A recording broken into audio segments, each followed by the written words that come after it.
Buenos días. En las charlas anteriores hemos hablado del Pentateuco, de los libros históricos y de los libros proféticos. Lo que queda del Antiguo Testamento se puede agrupar en dos grandes bloques. El primero serían los 5 libros que se conocen como los libros sapienciales, que son el libro de Job, los Proverbios, Eclesiastés, Eclesiástico y Sabiduría. Y el segundo bloque serían libros poéticos, concretamente los Salmos, el Cantar de los Cantares y las Lamentaciones. Esta división entre libros sapienciales y libros poéticos es bastante falsa, porque en realidad el libro de Job lo hemos metido entre los sapienciales, pero es un libro poético. Y los salmos lo he metido entre los libros poéticos, pero hay salmos que son también de contenido sapiencial. Pero es una distinción, una división que en cierto modo ayuda para moverse en un mundo tan variado. De hecho, los judíos no sabían cómo clasificarlos y los llamaron simplemente Ketubim, otros escritos. Ahí están todos metidos junto con otros más. Lo que voy a tratar son dos cuestiones. En primer lugar, ¿qué es un sabio? Y en segundo lugar, ¿cómo fue evolucionando la sabiduría en Israel? Y empiezo por aclarar qué es un sabio. Cuando nosotros decimos que una persona es un sabio, lo que pensamos automáticamente es una persona que sabe mucho. Es un sabio, sabe mucho. Otras veces, en un tono un poco más cariñoso, un poco irónico también, cuando se dice esta persona es un sabio, se quiere decir que sabe mucho pero que es un poco inútil. Es decir, que para las cosas prácticas, desde luego, no es el más adecuado. Y entonces tenemos esa ambivalencia entre el sabio como una persona muy culta, pero por otra parte inútil, como otra parte que solo de su especialidad es de lo que sabe. No le preguntes de otra cosa, porque como es un sabio te dirá, yo de eso no sé, de eso no he leído, no he escrito. El sabio en Israel es un grupo muy heterogéneo en que entran desde personas que serían actualmente filósofos y teólogos, diríamos grandes intelectuales, profesores de universidad, pero también entran ahí los preceptores de la corte, las personas dedicadas a enseñar a los príncipes, a enseñar a los hijos de la nobleza, y otros tipos de personas que en realidad así como tal han desaparecido ya en nuestra cultura, pero que en la antigüedad eran muy importantes, eran los consejeros. Los consejeros de tipo político, sobre todo para los reyes, etc. Entonces, en ese mundo tan complejo, tan diversificado, es en el que nos movemos al hablar de los sabios de Israel. Vamos a encontrar desde reflexiones teológicas o filosóficas muy profundas sobre el problema del mal, el sentido de la vida, etc., hasta la forma más sencilla de educar a un niño en los valores más elementales. Por consiguiente, la temática que tratan los sabios es muy variada, muy variada. ¿Y dónde encuentra la respuesta? Aquí es fundamental comparar a los sabios con los otros autores bíblicos. Veíamos que los historiadores acuden a archivos del templo, archivos de la corte, allí buscan la respuesta a lo que ha ocurrido. O también van de pueblo en pueblo consultando, preguntando a la gente tradiciones que tienen sobre la tribu, tradiciones sobre un santuario, etc. El profeta de Israel, veíamos, que se basa en la palabra de Dios. Y él no acude a archivos, sino que acude a su experiencia, a lo que Dios le comunica. ¿Y el sabio a dónde acude para dar respuesta a los problemas que se plantean? Pues acude a la experiencia humana general. Y esto es importantísimo. No es la experiencia humana de los israelitas. No establecen una división, una barrera entre israelitas y paganos, hablando en terminología antigua. Para ellos da exactamente igual que la experiencia venga de Egipto, de Mesopotamia, de Babilonia, de Asiria, de Grecia o de donde sea.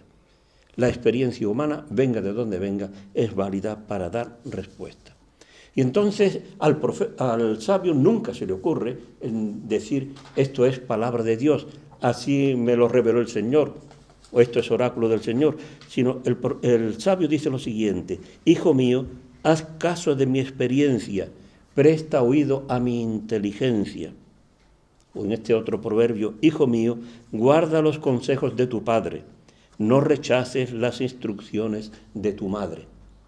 Es la sabiduría del padre, la sabiduría de la madre, la experiencia cosechada lo que le ayuda al sabio para responder a esos problemas.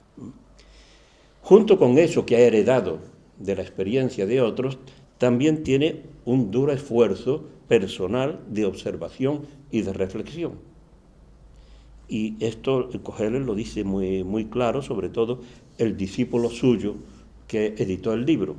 Kohelet es el libro del Eclesiastés, que generalmente se le conoce también con este título de Kohelet. Y dice al final el editor del libro, su discípulo, y esto también diríamos es palabra de Dios: el predicador estudió, inventó y formuló muchos proverbios. Es decir, que estudió, no le bastaba escuchar lo que decían sus padres o lo que le enseñaron, sino que también tuvo que estudiar, tuvo que inventar, esfuerzo, y formuló muchos proverbios. Y también tenemos el testimonio del nieto de Jesús ben Sirá, que es el autor del libro del Eclesiástico, que fue traducido al griego por su nieto. Y este señor, el nieto, cuando habla de la obra de su abuelo, dice: mi abuelo Jesús, después de dedicarse intensamente a leer la ley, el Pentateuco, los profetas y los restantes libros paternos, y de adquirir buen dominio de ellos, se decidió a componer por su cuenta algo en la línea de la sabiduría e instrucción. Nosotros leemos ahora mismo un texto del Eclesiástico, por desgracia casi no se lee nada en la liturgia, un libro que es precioso y es interesantísimo de lectura, pero nosotros decimos palabra de Dios. El nieto que traduce la obra al griego no se le ocurre decir palabra de Dios, sino que él dice simplemente: esto es el fruto de lo que mi abuelo estudió, leyó, reflexionó y se esforzó por transmitir a los demás. Junto con estos dos elementos de la experiencia humana general y del esfuerzo de observación y de reflexión, hay otro aspecto que es el contacto con la cultura. Quiero decir que a veces la experiencia humana general te llega porque ya ha pasado los límites y se ha globalizado, hablando en términos modernos. No hay que esforzarse para que la experiencia de Babilonia o de Egipto te llegue. Pero hay otra posibilidad, y es que ponerse en contacto con esa cultura extranjera a través de los viajes, a través del estudio, de la búsqueda de información, de datos. Por ejemplo, un autor israelita puede interesarse por conocer la enseñanza egipcia de Amenemope. Y eso no solamente lo va a conocer, sino que lo va a asimilar y va a influir en unos capítulos del libro de los Proverbios. Y por eso, como dice el autor del Eclesiástico, dice que el sabio viaja por países extranjeros probando el bien y el mal de los hombres. Es decir, que no espera simplemente a llegar, sino que es un Erasmus de la época donde la gente se traslada para aprender, para conocer. Hasta ahora me he fijado en elementos que diríamos que son muy humanos. Es lo aprendido de los padres o de los educadores, el esfuerzo personal, los viajes para ampliar la cultura, pero hay un aspecto que se fue imponiendo en el pueblo de Israel, y es la idea de que la sabiduría, en definitiva, viene de Dios. Esto ciertamente surgió, luego lo veremos, por una polémica con la sabiduría griega. Pero la sabiduría en Israel terminó insistiendo en un aspecto que lo tenía desde el origen, y es que la sabiduría tiene que ser religiosa. No puede ser una sabiduría puramente profana, aunque a veces se exprese en términos absolutamente profanos y trate temáticas totalmente cotidianas, pero que el sabio verdadero tiene que ser una persona muy religiosa, profundamente religiosa. Y es lo que vuelve a decir el libro del Eclesiástico, de que toda sabiduría viene del Señor. Tú puedes estudiar mucho, escuchar mucho, viajar mucho, pero la auténtica sabiduría viene del Señor. Y dice también el libro del Eclesiástico que el sabio madruga por el Señor y reza delante del Altísimo, porque solo el Señor puede llenarlo de espíritu de inteligencia. Bien, esto es una imagen rápida de lo que es el sabio en Israel. Y ahora vamos a ver cómo fue evolucionando la sabiduría desde los comienzos hasta la época prácticamente de Jesús. Y todo comienza con lo que podríamos llamar el humanismo internacional. Quiero subrayar, igual que indiqué al hablar de los profetas, diciendo que el profetismo no es un fenómeno originario de Israel, ni es exclusivo de Israel, sino que es un fenómeno de todo el Antiguo Oriente y que Israel lo comparte, pues lo mismo se puede decir de la sabiduría. La sabiduría es un fenómeno común a todo el Antiguo Oriente, tanto a Mesopotamia como a Egipto, a Grecia, etc. Y en la Biblia, los autores bíblicos comparten esa sabiduría y muchas veces la recogen. En el Antiguo Oriente lo que encontramos son generalmente proverbios, fábulas y poemas. Es como la sabiduría se va transmitiendo. Recordemos que nosotros, por lo menos mi generación de niños, nos hablaba mucho de las fábulas de Esopo, de Fedro, como una forma de educar, de que el niño adquiriese de forma sencilla y amena una serie de valores y de conocimientos. Pues eso ocurre también en el Antiguo Oriente. El proverbio, la fábula, los poemas son una forma de transmitir conocimiento, de dar una buena educación, de preparar para el gobierno, etc. Esa sabiduría del Antiguo Oriente a veces quedó recogida en la Biblia. Esto es un fenómeno curiosísimo, porque mucha gente no se podrá imaginar que ha terminado aquí. Y repito que la teología católica oficial dice todo esto es palabra de Dios. Bien, pues que sepamos que aquí hay a veces textos que no están, diríamos, inspirados a un autor israelita, sino a un autor que nosotros diríamos pagano. Concretamente en el libro de los Proverbios, el capítulo 31 comienza con máximas de Lemuel, rey de Masá, que le enseñó su madre. No que le enseñó, que le reveló el Señor, no que le reveló Dios, sino que le enseñó su madre. Es lo típico de la sabiduría, transmitida de padres a hijos, de madres a hijos. Y este rey de Masá no es un rey israelita, es un rey pagano. Pero los editores del libro de los Proverbios, al recopilar esta sabiduría de Israel, dijeron, esto también forma parte de la sabiduría universal y conviene mantenerlo entre nosotros. Y es muy breve, por eso voy a leerlo, porque resulta muy interesante. Y le dice la reina a su hijo, pensando en que un día va a llegar al rey. ¿Qué es eso, hijo mío? ¿Qué es eso, hijo de mis entrañas? ¿Qué es eso, hijo de mis votos? No gastes tu fuerza con mujeres, ni tu vigor con las que corrompen a reyes. Y aquí una advertencia, la mujer en los libros sapienciales no es la mujer, sin más, es la prostituta. Cuando se habla así en este concepto, si no es la esposa, etc. Y no gastes tu fuerza con mujeres, ni tu vigor con las que corrompen a reyes. No es de reyes Lemuel, no es de reyes darse al vino, ni de gobernantes darse al licor, porque beben y olvidan la ley y pervierten el derecho de los desgraciados. Fijaos qué mentalidad de la realeza, de la monarquía tan interesante.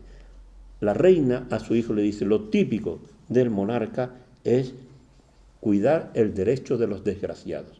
Pero si te dedicas al vino, vas a terminar olvidando el derecho de los desgraciados. Da el licor al vagabundo y el vino al afligido, que beba y olvide su miseria, que no se acuerde de sus penas. Abre tu boca a favor del mudo, en defensa del desventurado. Abre tu boca y da sentencia justa, defendiendo al pobre y al desgraciado. Bueno, un texto realmente precioso, de una preocupación social enorme, de una visión del monarca que no tiene nada que ver con lo que se introdujo después. Estaba pensando de pronto en la corte de Luis XIV o en la corte de María Antonieta, etcétera, el lujo exacerbado y tremendo, olvidando por completo a la gente más sencilla. Pues eso lo tenemos aquí, que viene de un ambiente pagano y que sin embargo los autores bíblicos consideran fundamental incorporarlo aquí. Como decía antes, hubo también otro caso muy interesante y es la enseñanza egipcia de Amenemope. Influyó mucho en el libro de los Proverbios, en unos capítulos que copiaron prácticamente una serie de proverbios suyos. Pasamos a la segunda etapa, que sería la sabiduría israelita desde los orígenes hasta el siglo VI. ¿Qué ocurre en Israel desde que comienza hasta el siglo VI, que es el siglo del destierro a Babilonia? Pues en esta época encontramos también, como en el Antiguo Oriente, las fábulas, los apólogos, etc. Y hay un caso muy interesante para demostrar la maldad que han cometido los siquemitas eligiendo rey a Abimelech. Es el ataque más furibundo que se puede hacer a la realeza. Pero entonces el autor no utiliza un discurso, diríamos, intelectual, no usa argumentos, etc., sino que lo que va a utilizar es una fábula o un apólogo. Aquí se discute un montón la diferencia entre fábula y apólogo, que si en la fábula son animales, que en los apólogos son árboles. Bien, no me meto en esa discusión que no es importante.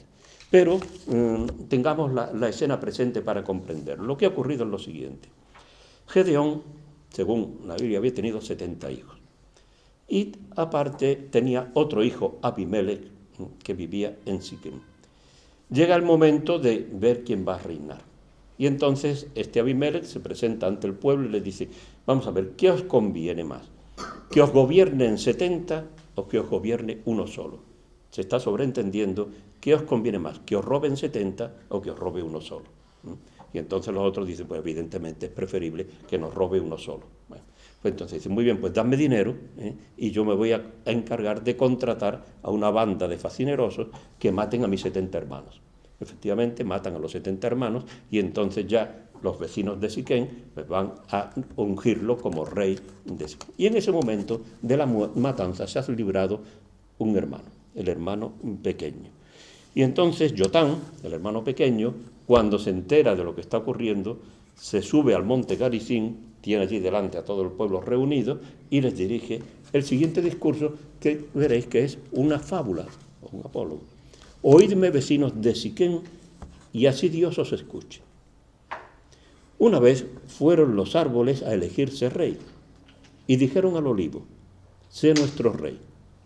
Pero dijo el olivo: y voy a dejar mi aceite, con el que engordan dioses y hombres, para ir a mecerme sobre los árboles. Entonces dijeron a la higuera: ven a ser nuestro rey. Pero dijo la higuera: y voy a dejar mi dulce fruto sabroso para ir a mecerme sobre los árboles. Entonces dijeron a la vid: ven a ser nuestro rey. Pero dijo la vid: y voy a dejar mi mosto, que alegra a dioses y hombres, para ir a mecerme sobre los árboles. Entonces dijeron todos a la zarza: ven a ser nuestro rey. Y les dijo la zarza: si de veras queréis ungirme vuestro rey, venid a cobijaros bajo mi sombra, y si no, salga fuego de la zarza y devore a los cedros del Líbano. Muchas veces he hecho la experiencia en clase de preguntarle a los alumnos si habían entendido esto. A mí me parece lo más claro del mundo, pero o los alumnos o no prestan atención o no tienen ganas de esforzarse lo más mínimo en entenderlo. Y había que decir: mira, aquí se trata de los 3 árboles mejores del Mediterráneo, del olivo, de la higuera y de la vid.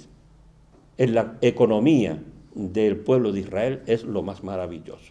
Entonces los árboles, a la hora de elegir un rey, se acuden a estos 3 árboles maravillosos y les dicen: ven a ser nuestro rey. Pero el árbol reacciona diciendo: bueno, y voy a dejar yo mi labor tan maravillosa de dar aceite o de dar vino o de dar higos tan buenos para ir a hacer el tonto sobre los árboles, para ir a mecerme sobre los árboles. Y dice: no, yo sigo con mi labor buena. Entonces ya desesperados los árboles acuden a la zarza. Y la zarza, que es lo más inútil y además lo más peligroso, pues les dice con toda la ironía del mundo: si queréis hacerme rey, venid a cobijaros bajo mi sombra. ¿A quién se le ocurre cobijarse a la sombra de una zarza? Y ahora que me lo habéis propuesto, si no me aceptáis, que salga fuego de la zarza y que devore a los habitantes de Siquem, a todos los árboles del bosque. Bueno, entonces, fijaos la manera de transmitir esta enseñanza de que la monarquía es algo perjudicial, porque solo el inútil y el peligroso quiere ser rey. Es una cosa verdaderamente furibunda contra la institución monárquica. Entonces, a uno habría que decir: ¿y qué institución habría que elegir entonces? Pues en el contexto este sería, ¿no?, la judicatura, que el juez es elegido por Dios. Sí, pero aquí tenemos jueces elegidos por Dios que son también tan inútiles y tan peligrosos como los mismos reyes, ¿no? O sea que eso entra en el ambiente escéptico y un tanto cínico que a veces adquiere la sabiduría en Israel, como veremos en etapas posteriores. Pero lo que me interesa es cómo, ya desde tiempos muy antiguos, porque estamos, según la tradición, esto sería el siglo XII antes de Cristo, más o menos, pues ya se utilizan estos recursos sapienciales para exponer una enseñanza. Sobre todo la sabiduría en esta primera época se va formulando a través de proverbios que más tarde se recogieron en el libro llamado de los Proverbios, y son los que una madre le va enseñando a su hijo, o un padre, como nosotros nos han enseñado tantas cosas, y que a veces un proverbio dice una cosa que es lo contrario de lo que enseña otro proverbio, ¿no? Pero en fin, son esas cuestiones que en todos los pueblos se fueron imponiendo. En esta primera época de la monarquía, desde los orígenes hasta el siglo VI, el prototipo del sabio es Salomón. Y es muy interesante, tal como lo transmite la historia bíblica, para ver el concepto que se forman de la sabiduría. De Salomón se dicen dos cosas. En primer lugar, que la sabiduría es algo que él consigue de Dios. Recuerden el sueño que tiene en la ermita de Gabaón, cuando acaba de ser elegido rey, a suceder a su padre David. Dios le dice que le pida lo que quiera y él dice que sabiduría. ¿Qué es lo que quiere? Sabiduría para gobernar, no para saber muchas cosas, sino para poder gobernar a su pueblo, a ese pueblo que le ha encomendado. Por otra parte, cuando uno lee las tradiciones de Salomón, se da cuenta de que la sabiduría abarca aspectos muy distintos. Por ejemplo, además de la administración de la justicia, que queda claro en el episodio de las dos prostitutas que han muerto el niño de una de ellas, y entonces a Salomón, para ver quién es la madre, decide que maten al niño, que lo corten por la mitad para cada una de ellas. Y la madre auténtica inmediatamente dice que no, de ninguna forma. Y ya con eso se descubre quién es la verdadera madre, y Salomón demuestra esa sabiduría que Dios le ha concedido. Pero también demuestra su sabiduría al decidir construir el templo de Jerusalén, cosa que su padre David no había podido hacer. Demuestra su sabiduría en un conocimiento enciclopédico y en una elaboración de listas de animales, de plantas, etc. Es decir, que hay un aspecto muy notable de la sabiduría de Salomón que abarca desde la administración de la justicia, el gobierno del país, la sabiduría enciclopédica, las decisiones adecuadas, etc. En esta época también de la monarquía hay otro aspecto importante en la interpretación de la sabiduría, que es la sabiduría como maestra de la vida. Y entonces se piensa que una forma adecuada de inculcar en la gente, sobre todo en la gente joven, una serie de valores es contando la historia. Naturalmente contando a veces historias de personajes funestos, como el caso de Abimelech, porque eso al final tiene una enseñanza que se subraya allí, que el que la hace la paga. Ese refrán que nosotros tenemos, el que la hace la paga. Abimelech la hizo asesinando a sus hermanos y él al final terminará también muerto por toda la maldad que cometió. Pero generalmente más bien se tiende a elegir ejemplos positivos. Por ejemplo, el caso de José, del patriarca José, ¿no?, que es vendido por sus hermanos a Egipto, ¿no?, y que Él, sin embargo, después sabe reaccionar perdonando a los hermanos, después de hacerles pasar un mal rato, sin duda alguna, pero les perdona. Y eso está invocando o proponiendo un ejemplo de cómo en la vida también tenemos que perdonar incluso las mayores ofensas que puedan hacernos. O el caso de la historia de la sucesión al trono de David, donde los hijos de David, por ambiciones, se van asesinando unos a otros. Y entonces ahí queda claro que al final, ¿quién sube al trono? Salomón, que es el único que no ha intentado hacerse con el poder. Y están inculcando una actitud, una forma de comportarse en la vida. Por consiguiente, tenemos que en esta primera época de la monarquía queda clara una cuestión. Y es que cuando hablamos de la sabiduría en Israel y de los sabios de Israel, no podemos limitarnos a esos 5 libros que mencioné al principio, sino que también tenemos que buscar datos en estos libros narrativos o en otra serie de obras. Pero ya para terminar sobre esta etapa, lo que sí conviene tener presente es que en líneas generales la sabiduría de esta época es muy optimista. Por ejemplo, estos proverbios: la casa del malvado se arruina, la tienda del honrado prospera. O esta otra: en casa del honrado hay abundancia, la renta del malvado se disipa. Cuando me refiero a optimismo, me refiero a ese optimismo religioso de que Dios premia a los buenos y castiga a los malos. Esa frase literalmente nos la enseñaron desde pequeñitos. Dios premia a los buenos y castiga a los malos, en contra de toda la experiencia donde muchas veces el bueno lo que hace es pasarse la vida sufriendo y el malo cada vez se enriquece más. Pero eso en esta época no se dice. En esta etapa la sabiduría tiende a repetir por activa y por pasiva que Dios está con los buenos, que los bendice y que Dios castiga a los malos. Es una forma de inculcar la bondad, de inculcar un comportamiento bueno, adecuado. Y pasamos a la crisis de los siglos V a III.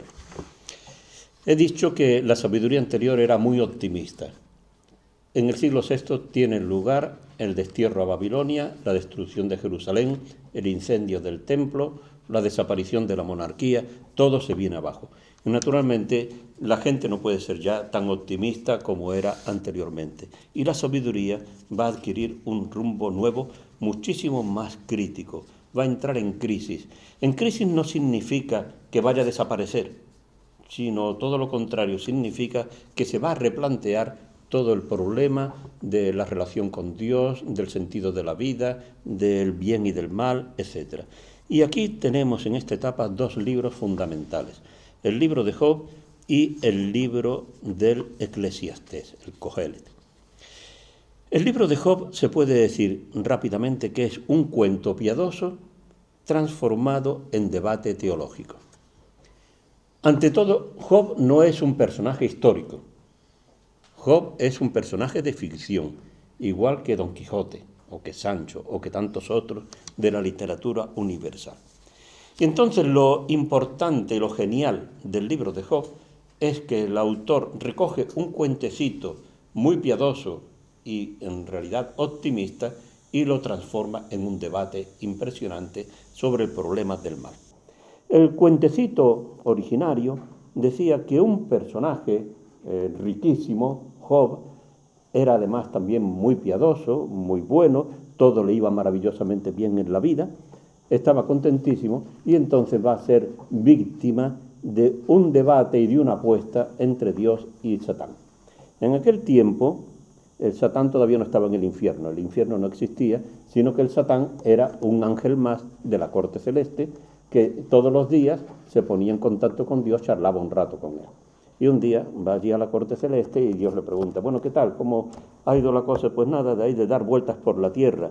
Y le dice Dios: ¿te has dado cuenta de mi siervo Job? Qué persona tan fabulosa, qué bueno. Y dice: sí, cualquiera es bueno cuando es multimillonario y los niños guapísimos y las niñas guapísimas, así cualquiera es bueno. Eso no tiene mérito de ningún tipo. Pero tócalo, hazle algo malo y verás tú cómo te maldice. Y entonces Dios le dice: venga, de acuerdo, va a hacer tú las apuestas. Y entonces le da permiso al Satán para que ataque a Job. ¿Y qué es lo que le ocurre? Pues que el pobre Job en el mismo día pierde a sus hijos, pierde sus posesiones, pierde todo, todo fatal, absolutamente fatal. Y entonces, ¿cuál es la reacción de Job? Dice, desnudo salí del vientre de mi madre y desnudo volveré a él. El Señor me lo dio, el Señor me lo quitó. Bendito sea el nombre del Señor. Entonces queda claro que no ha maldecido a Dios y que Dios ha ganado la apuesta. Y se lo dice la siguiente vez que acude el Satán a hablar con Dios, se lo dice, ¿ves tú? Como yo llevaba razón, que no me iba a maldecir.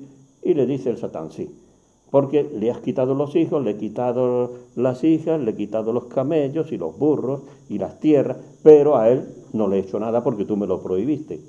Pero déjame que lo toque en su propio cuerpo, que le toque la salud y verás tú cómo te maldice. Y dice, bien, de acuerdo, inténtalo, a ver qué pasa. Entonces el Satán se marchó e hirió a Job con llagas malignas desde la planta del pie a la coronilla. Job agarró una tejuela para rasparse con ella, sentado en medio de la ceniza. Entonces cuando la mujer le dice que maldice a Dios y muérete, él le contesta, si aceptamos de Dios los bienes, ¿no vamos a aceptar los males? Y a pesar de todo, Job no pecó con sus labios maldiciendo al Señor. ¿Qué ocurre entonces? Pues que Dios ha ganado la apuesta y ya el Satán no tiene más recursos. Entonces Dios le devuelve a Job todos sus hijos, sus posesiones, más incluso, si antes tenía 7 hijos, ahora tiene 14, y así es una cosa todo maravillosa, ¿no? El cuentecito termina diciendo, lo mejor que se puede hacer en el momento de la desgracia es no hundirse, no desanimarse, aceptar la voluntad de Dios y esperar que el Señor te devuelva todo lo bueno que tenías antes. Ese es el cuentecito optimista. Y entonces el autor del libro de Job lo que hace es, recoge este cuentecito y lo divide en 2 partes. El prólogo, la introducción, todo el debate entre Dios y Satán, y el final positivo. Y en medio introduce 40 capítulos de debate poético. Lo que era un relato narrativo muy bonito, se convierte ahora en un debate teológico en verso, lo cual ya demuestra la dificultad que va a tener la lectura del libro de Job.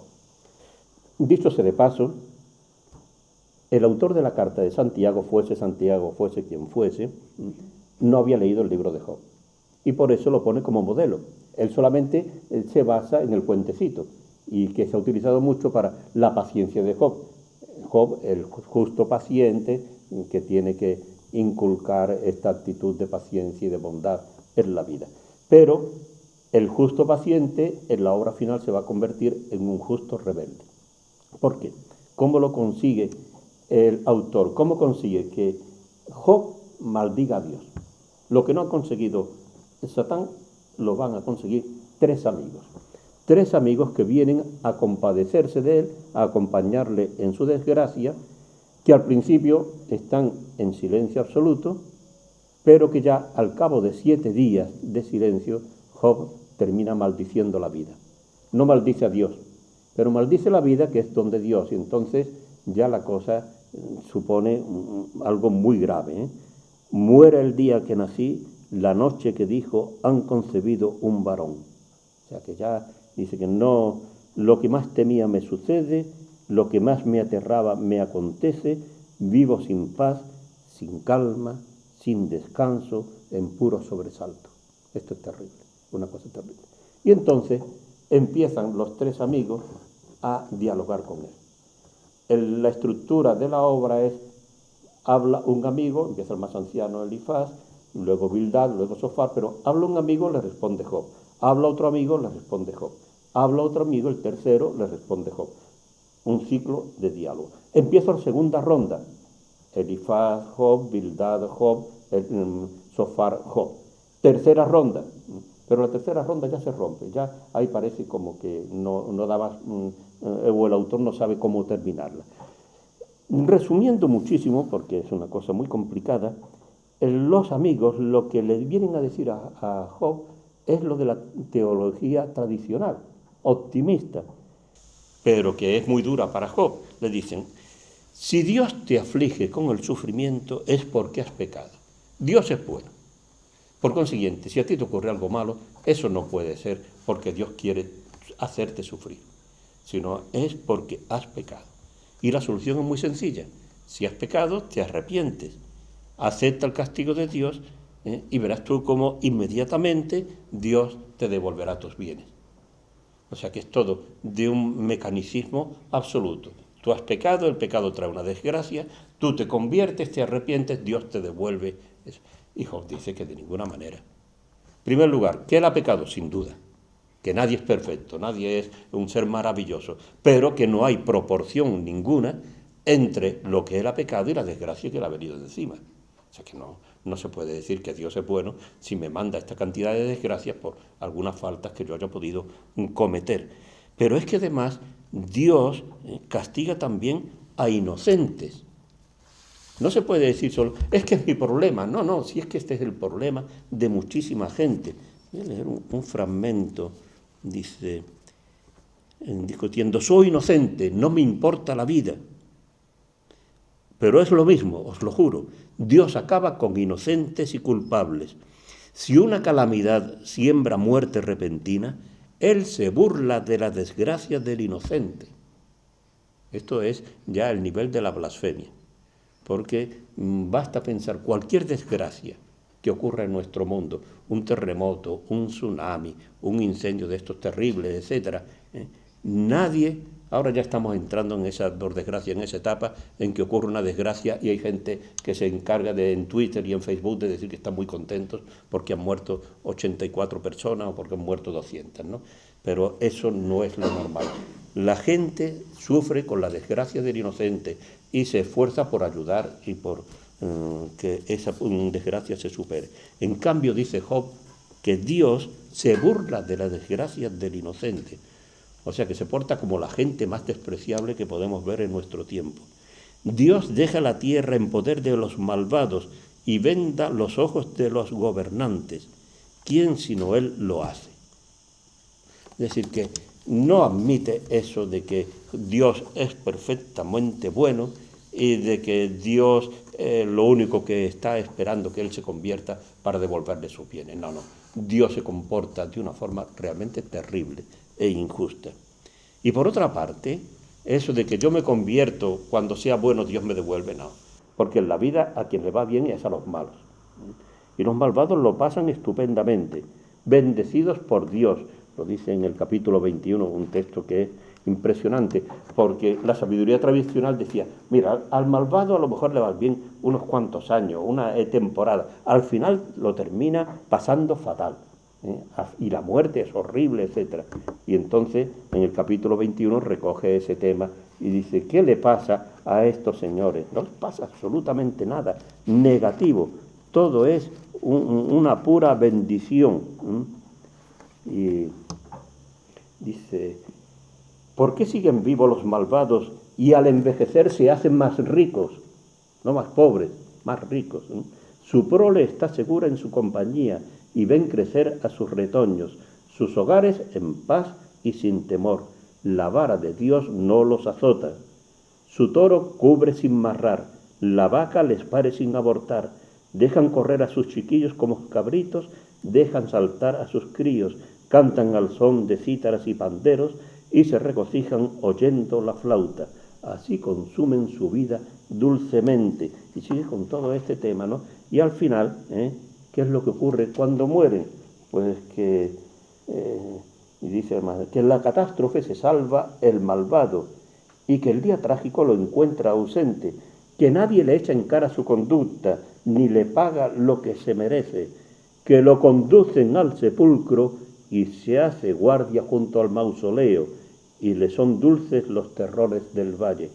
Después de él, la comitiva fúnebre, después de él marcha todo el mundo, y antes de él incontables. Esa es la realidad. Y le dice a los amigos, ¿y me queréis consolar con vaciedades? Vuestras respuestas son puro engaño. La actitud de los amigos, lo que hacen los amigos continuamente es querer defender a Dios. Querer defender a Dios con unos argumentos que como dice Job en otro momento, son arcilla polvorienta. Como ha dicho aquí, son puro engaño. Eso es pura mentira, no vale para nada. Entonces, ¿cómo termina toda esa discusión, ese debate entre los amigos y Job? Termina en el capítulo 28 un poema precioso donde lo que viene a decir es que la sabiduría es inalcanzable. Si queremos llegar a solucionar el problema del mal en el mundo, no encontramos el recurso, la solución por un debate intelectual como el que se ha planteado entre Job y los amigos. Y entonces dice cómo los minerales más preciosos pues están en lo profundo de la tierra y hay que excavar y hay que luchar y hay que buscarlos con mucho esfuerzo. Entonces, pero que la sabiduría, ¿dónde se encuentra? ¿Cómo se puede conseguir la sabiduría? Entonces no me detengo a contar todo el argumento del libro, sino que paso a la parte final. Job se encuentra con que, comparando su pasado con su presente, hay un abismo. Un pasado maravilloso y un presente horrible. ¿Y qué es lo que quiere? Lo que quiere es debatir con Dios. Que Dios se presente, por lo menos que lo escuche y que le diga en cara claramente por qué lo condena. Eso es lo único que él desea. Y Dios se presenta. Yo muchas veces en clase le he dicho a los alumnos, para mañana vamos a ver los discursos de Dios. Entonces, sabiendo ya lo que le ocurre a Job, lo mal que le está pasando, ponerme en 2 o 3 líneas un resumen de lo que pensáis que Dios le va a decir a Job. Al día siguiente, la respuesta de los alumnos casi siempre es unánime. ¿Qué le va a decir Dios a Job? Querido hijo Job, no sabes cuánto te comprendo, sé lo mucho que estás sufriendo, te compadezco, pero eso va a tener solución, etcétera, etcétera. En el fondo, los alumnos reaccionan exactamente igual que los amigos de Job, con arcilla polvorienta, con mentiras e injusticias. Lo que dice el autor del libro de Job es lo siguiente. Entonces el Señor respondió a Job desde la tormenta. ¿Quién es ese que denigra mis designios con palabras sin sentido? Si eres hombre, cíñete los lomos, voy a interrogarte y tú responderás. ¿Dónde estabas cuando cimenté la tierra? Dímelo si es que sabes tanto. ¿Quién señaló sus dimensiones? Y empieza aquí un discurso larguísimo que algunos comentaristas han dicho irónicamente, estos son 5 horas de clase de ciencias naturales para Job, como si Dios estuviese regando fuera del texto y dice, bueno, y empieza usted a ver de la luna, las estrellas, de los animales maravillosos, de todo eso, y eso a cuenta de que viene con todo este tema. Lo que viene a decirle Dios a Job es, abre la ventana. Tú te has encerrado en tu propio problema, mira ahí hacia afuera. Tú dices que yo no sé gobernar el mundo. Tú dices que yo no tengo sabiduría, que no tengo poder. Pues yo te estoy demostrando en la creación mi sabiduría y mi poder. Y después de este larguísimo discurso, que es una preciosidad, pero que no hay tiempo de comentarlo, entonces Job reacciona diciendo que sí, que me siento pequeño, que replicaré. Me taparé la boca con la mano, he hablado una vez y no insistiré, 2 veces y no añadiré nada. Me callo la boca, no sigo discutiendo con Dios. Pero Dios sí sigue discutiendo con Job y tiene otro discurso. El Señor replicó a Job desde la tormenta. Si eres hombre, cíñete los lomos. Empieza igual que el primer discurso. Y entonces ahí lo que le cuenta es otra serie de cosas que hace Dios luchando contra el Behemoth y Leviatán, 2 animales míticos que generalmente se interpretan como el cocodrilo y el rinoceronte, o animales de estos que en la mitología egipcia eran símbolos del mal. Y cómo Dios está luchando contra ellos. Lo que quiere dar a entenderle Dios a Job es que el problema del mal no es un problema que se resuelva de la noche a la mañana, que requiere una lucha tremenda, una lucha continua, y que Dios está luchando por establecer ese bien en el mundo, pero que no es algo que se pueda conseguir de inmediato. Y entonces tiene lugar la confesión final de Job, que es esta: reconozco que lo puedes todo y ningún plan es irrealizable para ti. Te conocía solo de oídas, le dice Job a Dios, te conocía solo de oídas, ahora te han visto mis ojos.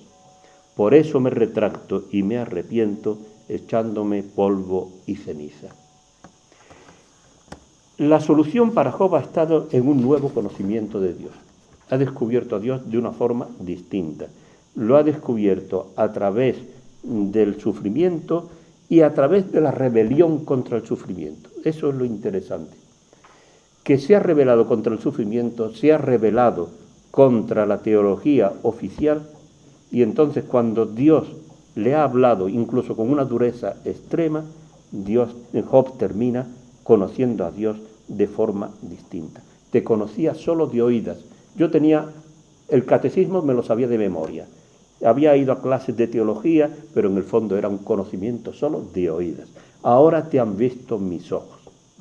Ahora es algo nuevo, distinto. Y entonces el autor del libro de Job añade, al final positivo, añade una nota también muy irónica. Y es que Dios se dirige a los tres amigos que se habían roto la cabeza intentando defender a Dios. Y les dice a Elifaz de Temán, y dice: estoy irritado contra ti y tus dos compañeros, porque no habéis hablado rectamente de mí como lo ha hecho mi siervo Job. Esto es una ironía enorme, porque Job lo único que ha hecho es maldecir de Dios, blasfemar, criticarlo, etc. Y los amigos lo único que han hecho es intentar defender a Dios.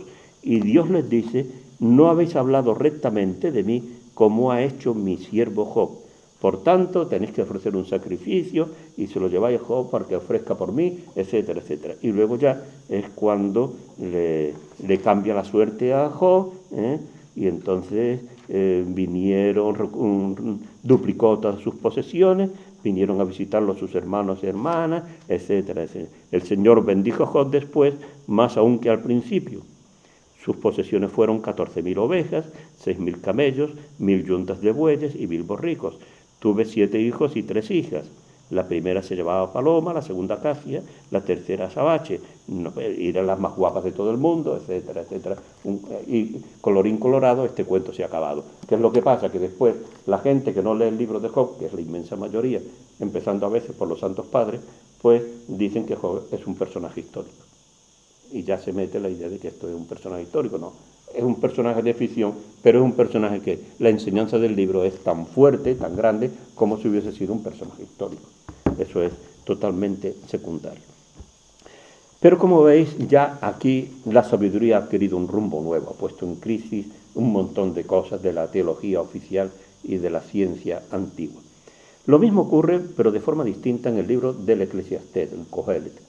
Es un libro muy difícil, salvo los 2 primeros capítulos que se leen con bastante facilidad, etcétera, pero después es un libro difícil porque parecen como notas que fuese habiendo tomado el autor un día detrás de otro, cosas muy rápidas y con un estilo tremendamente irónico, a veces incluso como muy, muy cínico, y entonces la interpretación de lo que quiere decir a veces es muy oscura, muy oscura.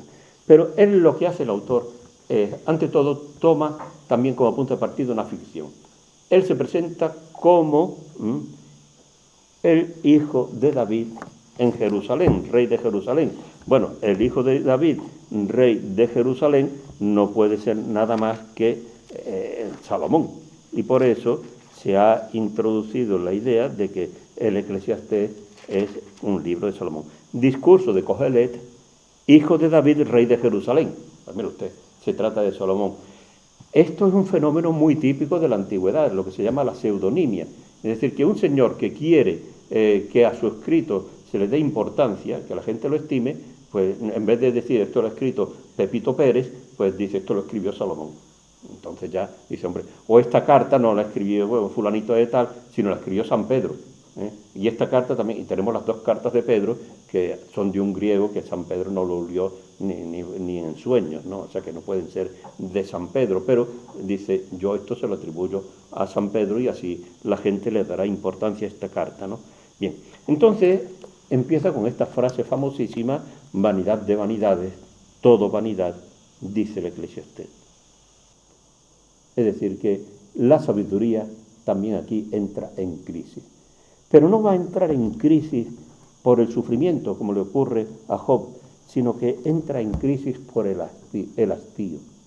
Y él empieza diciendo, ¿qué saca el hombre de todas las fatigas que los fatigan bajo el sol? Entonces dice, yo, Cogelet, fui rey de Israel en Jerusalén.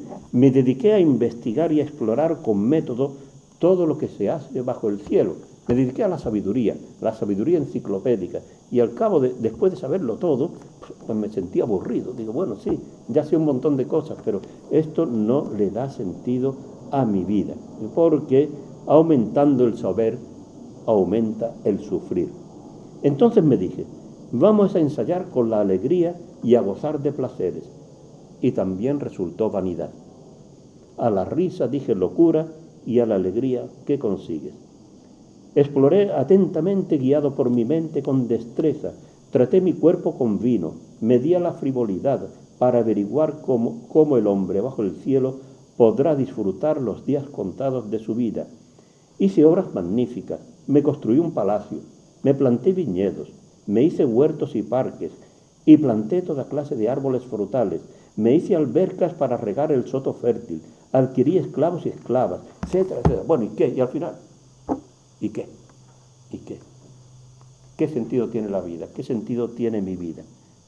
Y entonces, después examiné todas las obras de mis manos y la fatiga que me costó realizarlas, todo resultó vanidad y caza de viento. Nada se saca bajo el sol.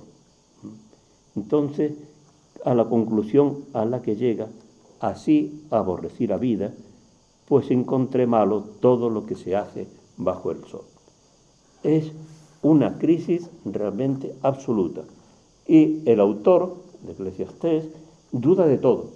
Duda de la justicia, de la capacidad de los gobernantes, del esfuerzo humano, de la enseñanza tradicional, del recto orden del mundo. Es el libro más moderno que se puede uno encontrar, o algunos dirían un libro posmoderno, cuando se puede entender, ¿no? Porque hay cosas que realmente resultan difíciles, ¿no? Y, por ejemplo, también observé todas las opresiones que se cometen bajo el sol. Vi llorar a los oprimidos sin que nadie los consolase,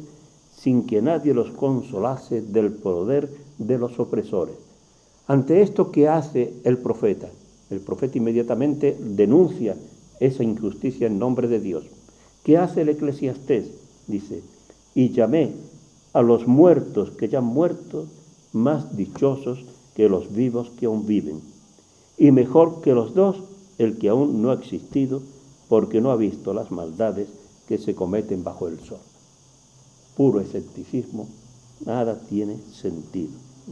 Y en otro caso, hablando también precisamente de ese tema de las injusticias, si ves en una provincia oprimido el pobre, conculcado el derecho y la justicia, no te extrañes de tal situación.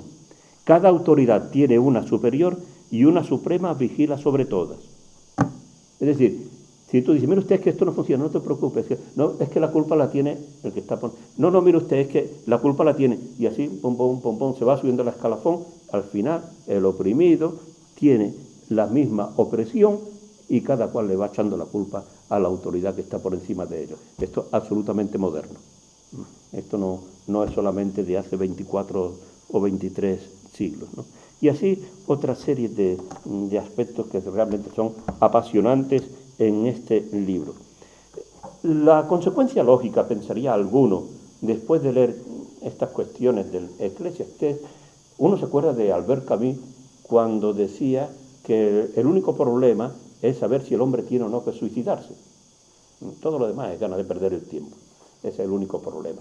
Y sin embargo al Eclesiastés no se le pasa por la cabeza suicidarse, no se le ocurre, sino él encuentra la solución en el placer sencillo, cotidiano, no ese placer del que he hablado al comienzo, que cuesta millones y millones y de hacerse palacios, etc. No, no es eso, sino es lo sencillo. Y dice, yo alabo la alegría porque el único bien del hombre es comer, beber y alegrarse. Eso le quedará de sus trabajos durante todos los días de su vida que Dios le conceda vivir bajo el sol.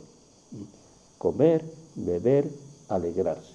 Y esto es una especie de estribillo, de leitmotiv, que se repite continuamente en el libro. Eso es lo único importante. Lo asombroso es que este libro terminase formando parte de la Biblia. Ningún obispo lo hubiese aconsejado para lectura de sus seminaristas. Ningún maestro de novicios lo hubiese aconsejado a sus novicios. Y ningún espiritual le diría a sus dirigidos, mira, conviene que leas el libro del Eclesiastés. Es un libro realmente escandaloso. De hecho, los judíos se plantearon el debate de si este era un libro, como decían ellos, no decían si estaban inspirados o no, decían si manchaba las manos o no manchaba las manos. Si era un libro sagrado, manchaba las manos. Esto a nosotros nos llama la atención. ¿Cómo que mancha las manos? Sí, porque como es sagrado, después de tocar el libro tienes que lavarte las manos. Después de tocar el libro sagrado no puedes tocar una botella. Eso sería una cosa profana, ¿no? Entonces, después de mucho debate, decidieron que sí, que este era un libro donde se descubría a Dios, donde se descubría la relación del hombre con Dios. Y a mí la verdad es que me parece que es un libro espléndido en este sentido de que desvela toda una actitud muy profunda que la relación con Dios a veces puede pasar por unas etapas de crítica, de escepticismo, de duda, de debate, y por otra parte que en la vida no hay que encontrar a Dios solamente, como a veces se decía, en el sufrimiento, en la penitencia y en la mortificación, sino también en el comer, el beber y alegrarse. La última etapa de la sabiduría, la etapa final ya sería los siglos que coinciden con la época de Alejandro Magno y los sucesores, es decir, siglo III, siglo II antes de Cristo. Ahí lo que tenemos básicamente es el libro del Eclesiástico, que he citado mucho, pero que es de esta época final, y el libro de la sabiduría. El libro de la sabiduría se escribió en griego, por consiguiente los judíos no lo aceptan como libro inspirado. Igual que el Eclesiástico, ya comenté un día, que se escribió en hebreo, pero se conocía solo por la traducción griega de su nieto, del nieto del autor, y entonces tampoco se terminó aceptando en el canon hebreo. Pero los católicos aceptamos estos dos libros, Eclesiástico y Sabiduría. Lo importante en esta etapa final son 3 puntos, que sería, primero, la actitud que se adopta ante la cultura griega, que en algunos casos va a ser de un debate muy fuerte. El Eclesiástico es muy crítico con la cultura griega porque es muy profana, mientras que él propone una sabiduría religiosa.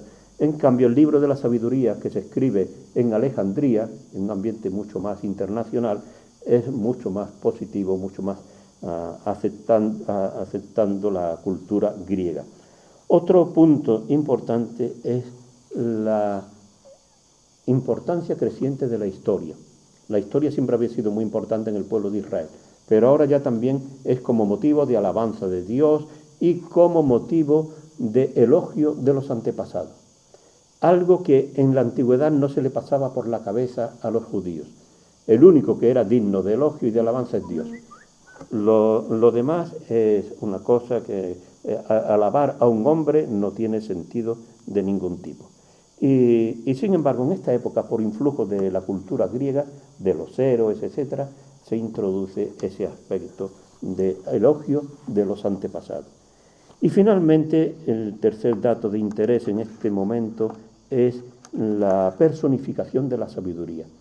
Y esto lo voy a tratar un poquito más porque va a tener importancia grande en el Nuevo Testamento. La sabiduría al principio se consideraba como una en realidad abstracta, pero llega un momento en que empieza a verse como un objeto enormemente precioso. No está personificada, sino es un objeto de valor. Si alguien le pregunta ¿qué es la sabiduría?, se diría un conjunto de conocimientos, de actitudes. Es algo tan precioso como un metal, precioso como un zafiro. Pero ya después, más adelante, se empieza a ver a la sabiduría como una mujer que habla en público, invitando a los inexpertos, acusando a los rebeldes y preparando un banquete para sus amigos.